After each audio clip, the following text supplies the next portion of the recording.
Hello everyone, hope we're all doing well.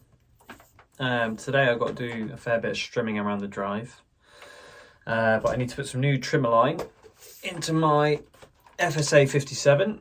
It's upside down because I'm stupid. There we go. So I'm going to show you how to do it. It's very easy. All you need to do is on the bottom,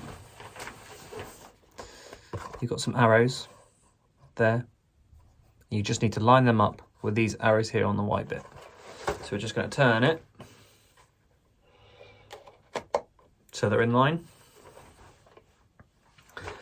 and then push through our trimmer line.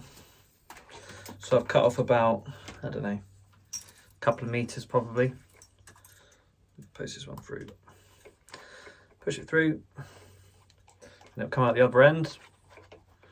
I'm just going to pull that all the way through until we've got about an equal amount either side. So a little bit more. Let's put it down in a minute. That's about it. And then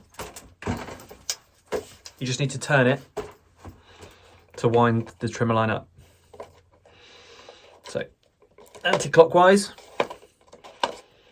and you'll see it pulling it inwards.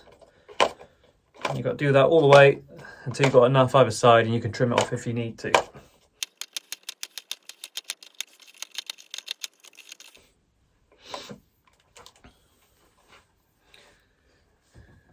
Just going to cut it there. And there you go. Job done.